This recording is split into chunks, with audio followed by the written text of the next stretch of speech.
A Honolulu police officer opens fire in Waikiki, killing the driver of a car who refused his orders. A wild and frightening scene last night along Kuhio Avenue in Waikiki. 5 shots were fired from an officer's gun, and a 52-year-old Manoa man with no criminal convictions winds up dead. KITV4's Andrew Pereira has the latest. Andrew? Well, Kenny, Pam, this all unfolded a few minutes after 8 p.m. last night along Kuhio Avenue.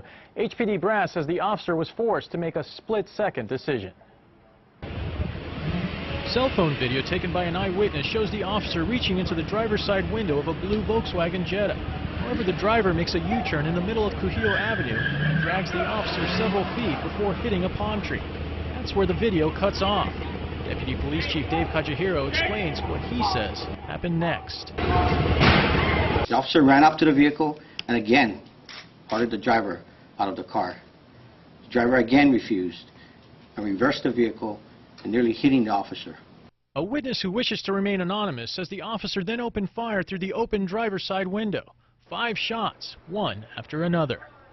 The cop would turn his gun sideways and put 5 shots, 5 shots right into the close range. Kajihiro says the driver narrowly missed pedestrians in his first attempt to get away. The deputy police chief also admits the driver apparently lost control of the car after being shot, and this could have also posed a danger to bystanders. Sure. And that's the thing that the officers have to weigh, a split-second decision. Do we let the driver go on and strike pedestrians, or do we try and stop the threat? In this case, he decided to stop the threat. Officers make them all the time. And at that time, the officer determined the best choice of action was to fire. The officer who fired the fatal shots is getting support from those who were nearby. You know, he was talking to his fellow officers and they were telling him to calm down, and he kept repeating, like, I had to.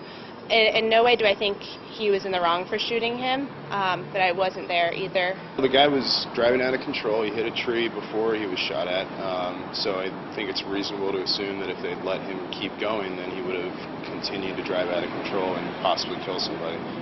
However, other witnesses question whether the officer fueled the situation by reaching into the car and whether it was really necessary to fire 5 shots. Yeah, I guess he was just so pissed off that the guy wouldn't get out of the car, and he just lost it. This all began when the officer responded to a report of someone damaging a bus. As the officer approached the scene, he witnessed the driver strike the back of that bus. The officer has been placed on paid administrative leave, standard procedure after a police shooting. Again, police say the driver had no criminal convictions. Kenny?